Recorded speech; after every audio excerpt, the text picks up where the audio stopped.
মানুষ তো আল্লাহর গোলাম, কিন্তু আমাদের কাজ কর্মে, আচার ব্যবহারে, আখলাক বৈশিষ্ট্যে মনে হয় যেন আমরা প্রবৃত্তির দাসত্বকে খরিদ করে নিয়েছি। মনে হচ্ছে যে আমরা আল্লাহর বান্দা না, আমরা প্রবৃত্তির দাসে পরিণত হয়েছি। প্রত্যেকটা মানুষের এই অবস্থায় বিরাজ করছে। এই নফসের খায়সানিয়াতে, এই প্রবৃত্তির গোলামিতে যদি পার হয়ে যায় আমার জিন্দেগি, তাহলে আল্লাহ রাব্বুল আলামিনের সামনে কি জবাব আমরা দিব, যেই দিন আল্লাহ রাব্বুল আলামিন আমাদেরকে জিজ্ঞাসা করবেন। প্রবৃত্তির যদি কোনো ব্যক্তি গোলাম হয়ে যায়, এর পরিণাম যে কতটা ভয়াবহ আল্লাহ রাব্বুল আলামিন সে সম্পর্কে সুন্দর করে ইরশাদ করেছেন। আল্লাহ রাব্বুল আলামিন বলছেন, ওয়ালা তাত্তাবিল হাওয়া ফায়ুদিল্লাকা আন সাবিলিল্লাহ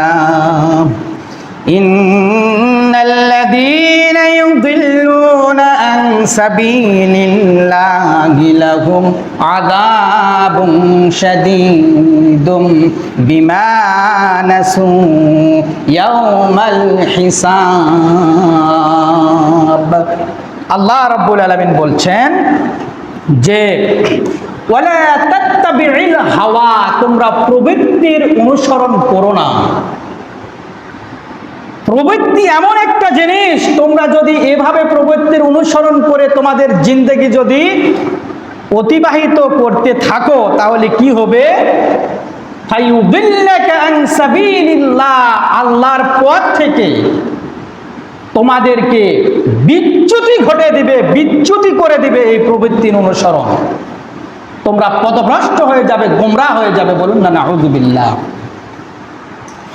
এরপরে আল্লাহ রাব্বুল আলামিন বলছেন, ইন্নাল্লাযীনা ইউদিল্লুনা আন সাবিলিল্লাহ, যারা আল্লাহর পথ থেকে সরে যে বিপদগামী হয়েছে, তাদের জন্য আল্লাহ রাব্বুল আলামিন বলছেন, লাহুম আযাবুন শাদীদুম বিমা নাসু ইয়াউমাল হিসাব, তাদের জন্য রয়েছে আল্লাহর পক্ষ থেকে কঠিন শাস্তি। বলুন না নাউযুবিল্লাহ। এর কারণ হচ্ছে তারা হিসাব দিবসকে ভুলে গিয়েছিল, যার ফলশ্রুতিতে দুনিয়ায় নাফস যেটা চেয়েছে, প্রবৃত্তি যেটা চেয়েছে, অন্তর যেটা চেয়েছে, সেটা হবু হবু সে পুঙ্খানুপুঙ্খানুভাবে পূরণ করেছে, যার ফলশ্রুতিতে সে নফসের গোলামে পরিণত হয়েছে। বলুন না নাউযুবিল্লাহ। আমাদের ভিতরে কি সেই বৈশিষ্ট্যটা দেখা যায়? আমরা যে প্রবৃত্তির গোলামি করছি, আল্লাহর দাসত্ব বাদ দিয়ে প্রবৃত্তির গোলামি করছি, মনে যা আসছে সেটাই করছি, আল্লাহর হুকুমগুলোকে অমান্য করছি, আমাদের কি মনে হয় না যে আমরা প্রবৃত্তির গোলামি করছি? মনে হয় না? মনে হয় কি না? কথা বলেন। এটা যদি হয় আমাদের অবস্থা, তাহলে কি হবে? আল্লাহ রাব্বুল আলামিন অন্য জায়গায় আল্লাহ রাব্বুল আলামিন বলছেন, আল্লাহ রাব্বুল আলামিন বলেন, আফারাআইতা মান ইত্তাখাযা ইলাহাহু হাওয়াহু ওয়া যাল্লাহু আল্লাহু আলা ইলমিন ওয়া খাতামা আলা সামইহি ওয়া কলবিহি ওয়া জাআলা আলা বাসারিহি গিশাওয়া فمن يهديه من بعد الله فلا تذكرون। আল্লাহ রাব্বুল আলামিন বলছেন, আফারাআইতা, হে রাসূল, আপনি কি ওই সমস্ত মানুষদেরকে দেখেন নাই যারা মান ইত্তাখাযা ইলাহাহু হাওয়াহু, যারা তাদের প্রবৃত্তিকে, তাদের নাফসকে, তাদের এই অন্তরটাকে ইলাহ হিসাবে গ্রহণ করেছে। যদি এই হয় কোনো বান্দার, কোনো ব্যক্তির, আল্লাহর কোনো গোলামের যদি এই হয় যদি কোনো অবস্থা, তাহলে কি হবে? আল্লাহ রাব্বুল আলামিন বলছেন, ওয়াল্লাহু আলা ইলমিন ওয়া খাতামা আলা সামঈহি ওয়া কলবিহি ওয়া জাআলা আলা বাসারিহি। আল্লাহ রাব্বুল আলামিন বলছেন যে আল্লাহ রাব্বুল আলামিন এই প্রবৃত্তির অনুসরণ করার কারণে, এই প্রবৃত্তির কারণে আল্লাহ রাব্বুল আলামিন নিজেই ওই সমস্ত ব্যক্তিদের যে ইলম ছিল, জ্ঞান ছিল, এই জ্ঞানগুলোর ইলমগুলোকে নস্যাৎ করে দিয়ে, পথভ্রষ্টতা দিয়ে তাদের জীবনকে নস্যাৎ করে দিবেন। বলুন না নাউযুবিল্লাহ।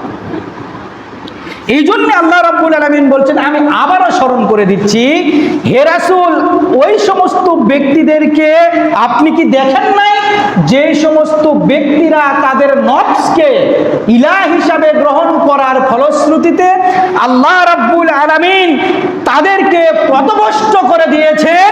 কি এরপরে কি করেছেন? ওয়া আলা ইলমি ওয়া খাতামা আলা সামঈহি। আল্লাহ রাব্বুল আলামিন বলছেন তাদের ইলমগুলোকে আল্লাহ রাব্বুল আলামিন ধ্বংস করে দিয়েছেন।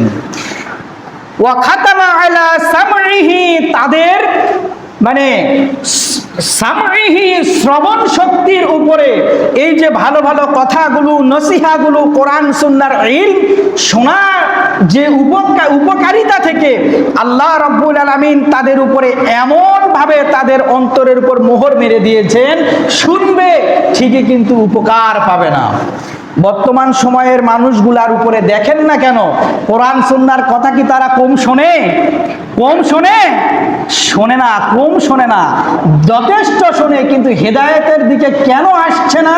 এর মূল কারণ হচ্ছে আমরা যারা পৃথিবীর উপরে রয়েছি তারা শয়তান এবং নফসের গোলামিতে পরিণত হওয়ার কারণে আল্লাহর যে আমরা বান্দা, আল্লাহর যে দাসত্ব করা লাগবে সেটাকে ভুলে যে আমরা প্রবৃত্তির দাসত্বে পরিণত হয়েছি। বলুন না নাউযুবিল্লাহ। কথা কি ঠিক বললাম? কথা কি ঠিক বললাম? কথার কি যৌক্তিকতা খুঁজে পাওয়া যায়? প্রিয় হাজিরিন, এরপরে আল্লাহ রাব্বুল আলামিন কি করবেন?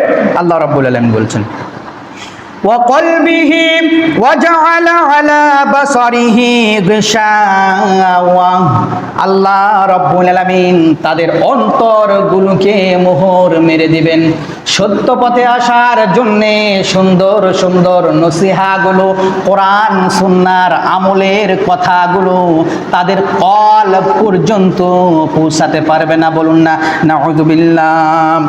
আর চোখের উপরে আল্লাহ রাব্বুল আলামিন মুনাফিকি, নিফাকি, সীমা লঙ্ঘনের পর্দা দিয়ে আল্লাহ রাব্বুল আলামিন এর এই বান্দারা সত্য পথের দিশা তারা খুঁজে পাবে না। বলুন না নাউযুবিল্লাহ। এরপরে আল্লাহ রাব্বুল আলামিন বলেন, ফামান ইয়াহদিহি মিন বা'দিল্লাহি ফালা তাযাক্কারুন। এরপরে আল্লাহ ছাড়া তোমাদেরকে কে আর সরল সঠিক পথের দিশা দান করবে? আল্লাহ ছাড়া কি সরল সঠিক পথের দিশা দান করার মতো পৃথিবীতে কেউ আছে? নাই। তাহলে কেন তোমরা উপদেশ গ্রহণ করছো না? আল্লাহ রাব্বুল আলামিন প্রশ্ন করছেন। আল্লাহ রাব্বুল আলামিন বলছেন, আফালা তাযাক্কারুন, তাহলে কেন তোমরা উপদেশ গ্রহণ করছো না? কোরআনের আয়াতগুলো কতটা বাস্তব, কতটা চিরন্তন, কতটা সত্য। মনে হয় যে আমাদেরকে দেখে দেখে আল্লাহ রাব্বুল আলামিন আয়াত নাজিল করছেন, তাই কি না? মনে হচ্ছে না? এই জন্যই তো কোরআন হচ্ছে জীবন্ত। এই জন্য কোরআন হচ্ছে জীবন্ত, শাশ্বত, যার বাণী কখনো অম্লান হবে না, পুরাতন হবে না। বলুন না সুবহানাল্লাহ। আল্লাহ রাব্বুল আলামিন বলেন, ইন্না হাদাইনাহুস সাবিলা ইম্মা শাকিরাও ওয়া ইম্মা কাফুরা। নিশ্চয় আল্লাহ রাব্বুল আলামিন বলছেন, নিশ্চয় আমি তাদেরকে, যারা নফসের গোলাম না, যারা প্রকৃতপক্ষে আল্লাহর গোলাম, নফস যেটা চেয়েছে সেটা করে নাই, এই সমস্ত ব্যক্তিদেরকে আল্লাহ রাব্বুল আলামিন বলছেন আমি তাদেরকে, ওই সমস্ত বান্দাদেরকে পথ দেখিয়ে দিয়েছি। বলুন না সুবহানাল্লাহ। এখন বান্দাদের মধ্য থেকে কিছু বান্দা আল্লাহ রাব্বুল আলামিনের কৃতজ্ঞতা প্রকাশ করে, শুকর করে, কৃতজ্ঞশীল হয়। আবার কিছু বান্দা হয় অকৃতজ্ঞ। যারা অকৃতজ্ঞ হয় মূলত এরাই হচ্ছে নফসের দাসত্ব করে, এরাই হচ্ছে নফসের গোলামি করে। বলুন না নাউযুবিল্লাহ। আল্লাহর কাছে এ দোয়া করা যাবে না যেন প্রকৃতপক্ষে আমরা আল্লাহর গোলাম হতে পারি, নফসের যেন গোলাম না হই। এ দোয়া করা যাবে না? এ দোয়া করা যাবে কি? যাবে ইনশাআল্লাহ। আল্লাহ রাব্বুল আলামিন বলছেন فألهمها فجورها وتقواها قد أفلح من زكاها وقد خاب من دساها। আল্লাহ তো তাদেরকে দান করেছেন সৎ কর্মের জ্ঞান এবং দান করেছেন অসৎ কর্মের জ্ঞান। যে নিজেকে পরিশুদ্ধ করতে পেরেছে সেই তো সফল কাম। বলুন না সুবহানাল্লাহ। আর যে নিজেকে কুলুষিত করেছে সেই তো ব্যর্থ, সেই তো নফসের গোলাম। বলুন না নাউযুবিল্লাহ। সম্মানিত হাজিরিন, আমি বিশ্বনবী মুহাম্মদুর রাসূলুল্লাহ সাল্লাল্লাহু আলাইহি ওয়াসাল্লাম থেকে আরেকটি হাদিস আমি আপনাদের সম্মুখে তাকরীর করব। এই হাদিসটি আমাদের জন্য কতটা জরুরি, কতটা গুরুত্বপূর্ণ তাহলেই বুঝতে পারবেন। এই হাদিসটি বিশ্বনবী মুহাম্মদুর রাসূলুল্লাহ সাল্লাল্লাহু আলাইহি ওয়াসাল্লামের সাহাবী হযরত ইবনে ওমর অর্থাৎ ওমরের ছেলে আব্দুল্লাহ ইবনে ওমর তিনি বর্ণনা করছেন। বলছেন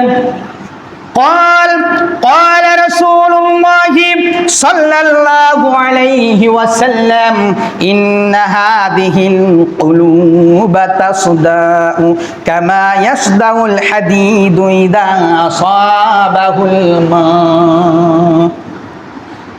তিনি বলছেন আল্লাহর রাসূল বিশ্বনবী মুহাম্মদ রাসূলুল্লাহ তার পবিত্র জবান দিয়ে ইরশাদ করছেন, ইন্না হাযিহিল কুলুবা, নিশ্চয় এটা হচ্ছে মানুষের অন্তর। এখানে মানুষের অন্তর রয়েছে, এটা হচ্ছে মানুষের কলব, মানুষের অন্তর।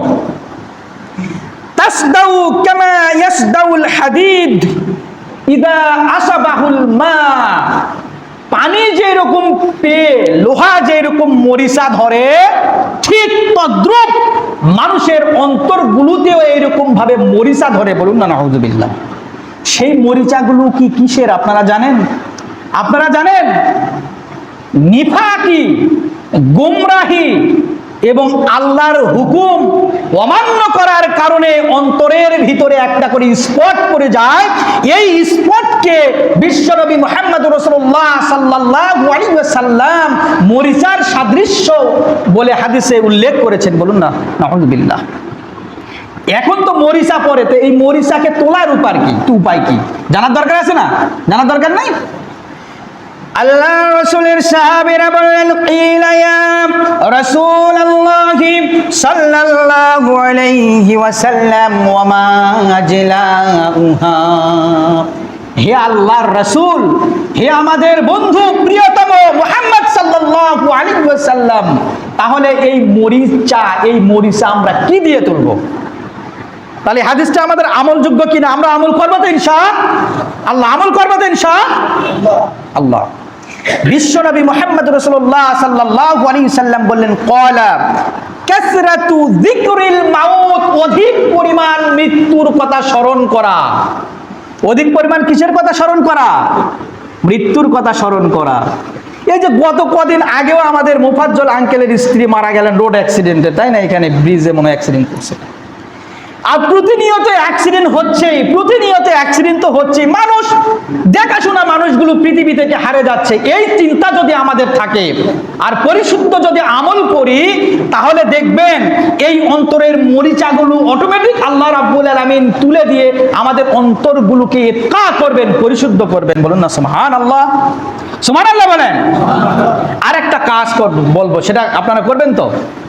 সেটা হচ্ছে কি, ওয়া তিলাওয়াতিল কুরআন, আল্লাহর কালাম তিলাওয়াত করা, আল্লাহর কুরআন, আল্লাহর হাকিমুল্লাহ অর্থাৎ আল্লাহর কালামুল্লাহকে বেশি করে তিলাওয়াত করা যাবে তো ইনশাআল্লাহ। আল্লাহ রাব্বুল আলামিন এই কাজগুলো করার তৌফিক আমাদেরকে দান করুক, সকলে বলি আমিন। পরিশেষে আমি যতটুকু মানে আলোচনা করলাম, এই আয়াতগুলোর শিক্ষা আমাদের দরকার আছে কিনা। শিক্ষা হচ্ছে এই, কোন ব্যক্তি যদি নফসের গোলামি করে তার কি কি ক্ষতি হবে। নাম্বার 1, সে ব্যক্তির তওবা করা কিন্তু বিলম্বিত হয়ে যাবে। নফসের গোলামি করতে করতে এমন তো অবস্থায় মৃত্যু হয়ে যাবে, তওবা করার সুযোগ পাবে না। 2 নাম্বার, তার এই আমলগুলো রিয়ায় পরিণত হয়ে যাবে, লোক দেখানো পরিণত হয়ে যাবে, লৌকিকতায় পরিণত হয়ে যাবে। পরিশেষে এই নফসের গোলামি করার কারণে, নফসের অনুসরণ করার কারণে আল্লাহর বান্দা থেকে খারিজ হয়ে নফসের গোলামে পরিণত হবে, যার ফলশ্রুতিতে আল্লাহ তার জীবনের সমস্ত আমলগুলোকে ধ্বংস করে দেবেন। নাউজুবিল্লাহ বলেন। তাহলে কে কে আছেন নফসের গোলামি না করে আল্লাহর গোলামি করবেন? আমরা আল্লাহর গোলামি করতে পারবো তো ইনশাআল্লাহ। এই জন্যে আল্লাহ রাব্বুল আলামিন বলেন, ওয়া আম্মা মান খাফা মাকামা রাব্বিহি ওয়া নাহান নাফসা আনিল হাওয়া ফাইন্নাল জান্নাতা হিয়াল মাওয়া। আর ওই সমস্ত বান্দা যারা ভয় করে কাকে? মাকামা রব্বিহি, রবকে, রবের সামনে দাঁড়ানোকে ভয় করে। নাফস যা বলেছে তার বিপরীত করে, কোরআন সুন্নাহর কাজগুলোকে ইসলামের পথে পরিপূর্ণ অনুসরণ করতে নাফস যেটা ওয়াসওয়াসা দিয়েছে সেটার বিপরীত করেছে, আল্লাহকে পাওয়ার জন্য প্রতিযোগিতা করেছে। এই রকম কোন ব্যক্তির যদি হয় মনের ইচ্ছা, আল্লাহ বলেছেন ওই সমস্ত ব্যক্তিদের জন্য জান্নাত হবে তাদের আশ্রয়স্থল। বলুন না সুবহানাল্লাহ। সকলের কাম্য হোক জান্নাত, এই আশাবাদ ব্যক্ত রেখে সকলের সুস্বাস্থ্য দীর্ঘায়ু কামনা করে সংক্ষিপ্ত কথা এখানে শেষ করছি। ওয়া আখিরু দাওয়ানা আলহামদুলিল্লাহি রাব্বিল আলামিন। আসসালামু আলাইকুম ওয়া রাহমাতুল্লাহ।